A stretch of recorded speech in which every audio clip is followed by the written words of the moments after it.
क्या लगता है आपको, सरकार सही या किसान?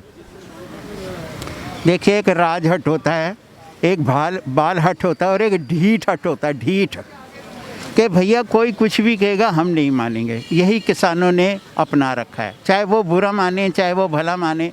क्यों कि पॉलिटिशियन जो राजनीतिक हैं वो अपने मुफाद के लिए, अपने भले के लिए कोई ना कोई उपाधि किसी को दे देते हैं। अब बोले अन्नदाता, मैं एक बात पूछना चाहता हूँ कि यूरिया जो फर्टिलाइज़र है उस पर आपको सब्सिडी दी जाती है, पानी फ्री दिया जाता है, बिजली पर एकदम से सब्सिडी दी जाती है और कहीं कहीं फ्री भी है, आपको मदद की जाती है, आपका लोन माफ़ किया जाता है, फिर आप दाता कहाँ हैं? आप तो मांगते हैं। और अब भी आप जो दहलीज पे बैठे हैं, आप मांगने के लिए बैठे हैं। आप कह रहे हैं इतने मर गए। भाई किसने कहा था कि वहाँ इतनी ठंड में आके बैठ जाओ? तो आने वाले चुनावों में कुछ राजनीतिक पार्टियाँ इस बात का लाभ उठाने का प्रयास कर रही हैं कि साहब ये जो वर्तमान सरकार है इसको कैसे हटाया जाए। क्यों कि जो देश को लूट रहे थे उनके पेट में दर्द हो रहा है। यार हमारी तिजोरियां भर रही थी, ये मोदी कैसे जनता पे खर्च कर रहा है। दिल्ली का जो चीफ मिनिस्टर है केजरीवाल, अगर पैसा है, सब कुछ बन रहा है, स्ट्रक्चर भी बन रहा है, सब कुछ बन रहा है, उसके बाद वो पानी फ्री दे रहा है, बिजली फ्री दे रहा है, लेकिन इस पर मैं उसका हिमायती नहीं हूँ। क्यों?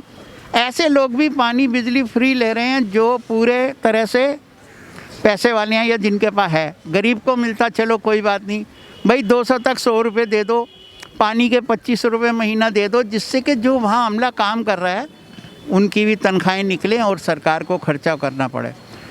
अब क्या है कि भाई जो अपनी तिजोरियाँ भर रहे थे, एक ही परिवार बोल रहा है कि हमारे उसमें से ही प्रधानमंत्री बनेगा। तुम्हारे बाप का देश है, कैसे बनेगा? तुम्हारी जनता जिसको चुनेगी वो प्रधानमंत्री बनेगा। चाहे कोई भी खड़ा हो, जो अच्छा काम करेगा जनता उसको चुनेगी। कई प्रधानमंत्रियों को हम आज भी याद करते हैं, लाल बहादुर शास्त्री जी को, मोरारजी देसाई को, अटल बिहारी वाजपेयी जी को याद करते हैं ना हम, इसको भी याद करेंगे लोग। मनमोहन सिंह को भी याद करते हैं। क्यों कि उसके होते हुए तिजोरियां खुल गई, हर आदमी ने अपनी जेबें भरी, अपना वो किया कि भाई हमारा फायदा। भाई बहुत बढ़िया आदमी, दुनिया का सबसे समझदार आदमी प्रधानमंत्री बन गया। अगर भाई साहब वो दुनिया का सबसे समझदार आदमी था तो कोविड आने पर 80 करोड़ लोगों ने 9 महीने तक मुफ्त में अनाज क्यों लिया? पूछेगा कोई उससे? आज सारे एक हो गए हैं कि भैया ये सरकार हटाओ, नहीं तो हमारी तिजोरियां खाली हो जाएंगी या हम जेल चले जाएंगे। आपको किसानों की जो मांगे हैं वो नाजायज़ क्यों लगती है? मुझे कोई नाजायज़ नहीं लगती। मेरे को ये लगता है कि किसान हट पे अड़े हुए हैं।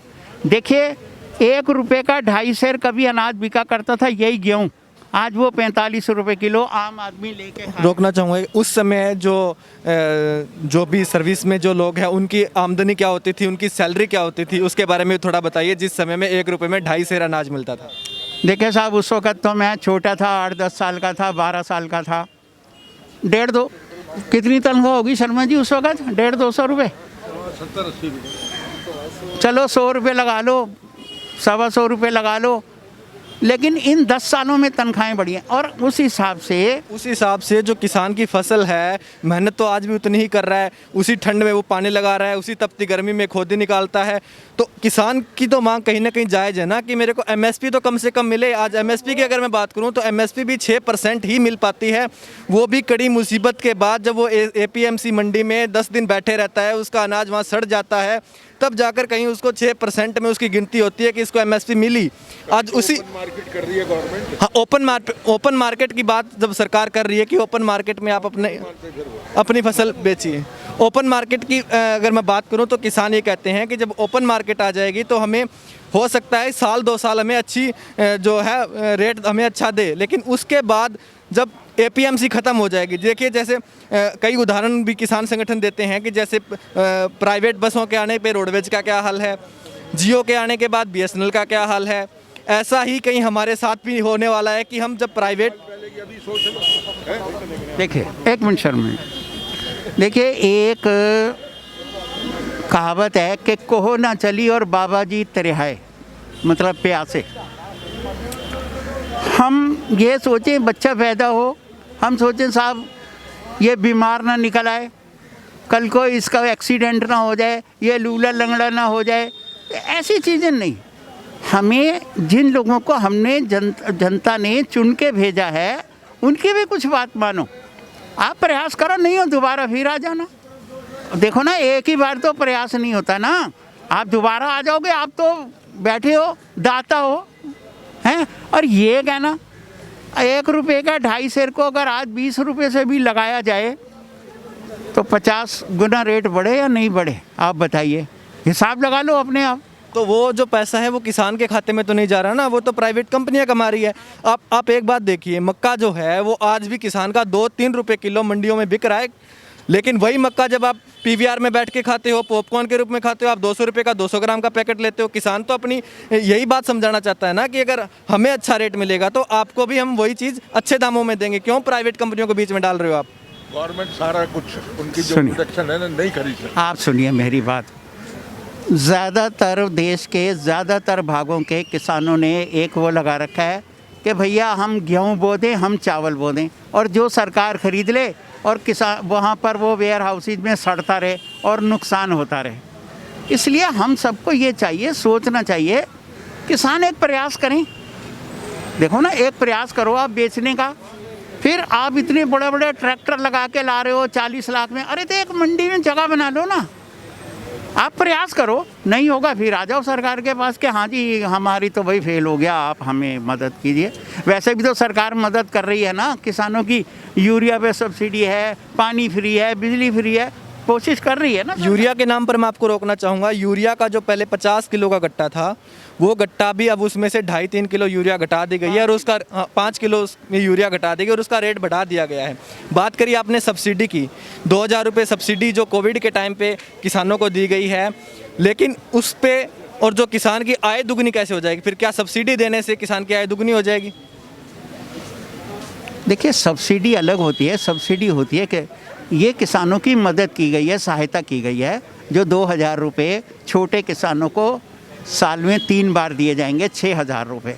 देखिए, जहाँ पर गेहूँ चावल अपना होता है, सब्जी अपनी होती है, दूध अपना होता है, और वहाँ अगर ये 6000 रुपये उनको मिल जाएंगे छोटे किसानों को, बड़ों के पास तो बहुत पैसा है, वो जो हमारे छोटे किसान भाई हैं उनको आर्थिक तौर पर ये मदद मिल जाती है कि खाने पीने की तो जहाँ खेत खलियान है वहाँ तो कोई कमी है नहीं, दूध भी उनके पास है, वो सब है। तो ये इसलिए दिया गया है, इसलिए नहीं दिया गया कि उनको उस पर सब्सिडी दी गई है। वो एक आर्थिक मदद है किसान भाइयों की।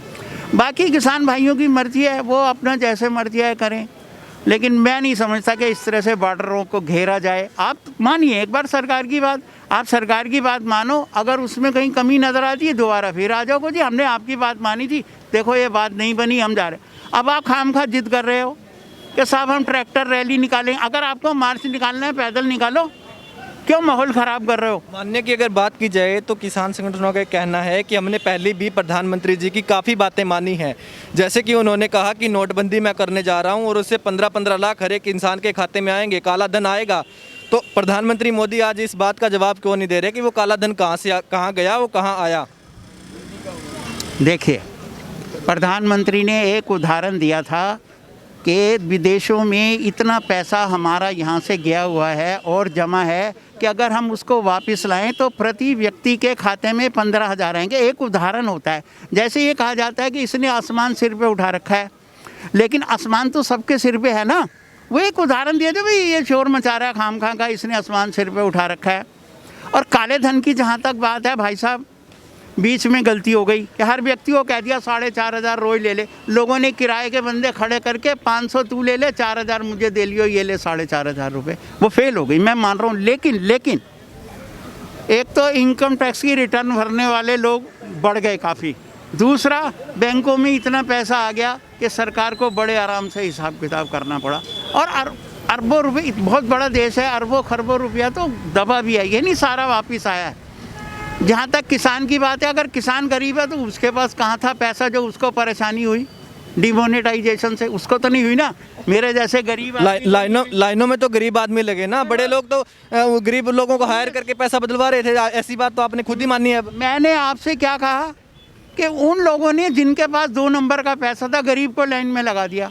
मेरे पास कितना होगा? 20,000, मैं तो ऐसे ही जमा करा के आ जाऊँगा, मेरा खाता है। लेकिन उन लोगों ने क्या करा कि 500 रुपये उस व्यक्ति को कहा तू ले ले, 4.5 हम तुझे दे रहे हैं, और 4,000 में वापस कर दियो। ऐसे बहुत से लोग थे जो लाइनों में लगे और मैंने देखे हैं घिसी हुई चप्पलें और गंदे पजामे पहन के। कहाँ से आया उनके पास लाखों रुपया, ये बताओ पहले तो।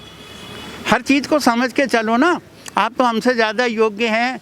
आप मीडिया, सोशल मीडिया कह लो, कुछ भी कह लो, आपका आप बढ़ रहे हैं।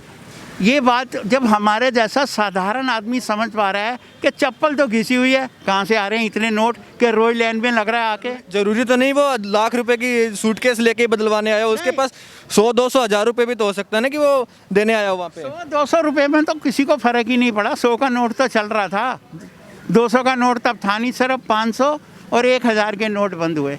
और फिर अगर उसके बाद 10,000 भी था तो एक ही बार अपने खाते में जमा करा के चला जाता, उसको पैसे मिलते हाथ के हाथ वहाँ से। जिनके पास लाखों थे या 2 नंबर के थे, दिक्कत उन्हें आई है, मेरे जैसे बंदे को तो आई नहीं। मैं तो साधारण गरीब आदमी हूँ, मैं तो अपना बैठा रहा आराम से। 20,000 घर में पड़े थे जो राशन पानी के लिए होते हैं। मैं एक बार जाके जमा कराया, एक बार 10,000 ले आया, फिर दोबारा ले आया। देखिए एक बात मेरे को आप बताइए, जो भी कंपनी, जो भी फैक्ट्री अपना कोई भी प्रोडक्ट तैयार करती है, उसको उसका मूल्य निर्धारण करने का पूरा हक होता है। ठीक वैसे ही किसान ये कहते हैं कि हम अगर फसल पैदा करते हैं तो हमारी फसल का मूल्य निर्धारित करने के लिए हमारे पास पावर होनी चाहिए और कम से कम हमें एमएसपी तो मिलनी ही चाहिए। अब सरकार ने यही तो कह दिया कि भाई साहब आपको हमने ये एमएसपी आपकी तय कर दी है, आप बेच लो। आपको बोले जी मैं तो 100 रुपये किलो बेचूंगा अपना। कानून बनाने लगी तो सरकार तैयार ही नहीं है ना। कौन सा कानून? सरकार ने बोल दिया ना जहाँ मर्जी है बेटो, जहाँ आपको ज़्यादा दाम मिलता है वहाँ बेचो, आप जाके बेचो ना। अब कंपनी की जहाँ तक बात कर रहे हो, वो हज़ारों लोगों को रोज़गार देती है, सरकार को टैक्स देती है, फैक्ट्री लगाने में करोड़ों रुपए खर्च आती है। ये जो पानी की बोतल भरी जाती है ना, ये प्लांट कम से कम 2-2.5 करोड़ रुपए लगते हैं, समझे आप। और सैकड़ों लोगों को रोज़गार मिलता है, फिर उस पर टैक्स मिलता है, फिर बोतल बनाने वाले को, कार्टून बनाने वाले को, बेचने वाले को, सबको उसमें मिलता है। किसान को ऐसी जिदबाजी नहीं करनी चाहिए। सारा देश उनके साथ है, ये नहीं कि उनसे अलग है, देश उनके साथ है। लोगों को हमदर्दी भी है, देखो हमारे किसान भाई ठंड में मर रहे हैं, लेकिन हट से कुछ नहीं होता। अगर आप जिद करेंगे तो नुकसान हमारा भी है और आपका भी है।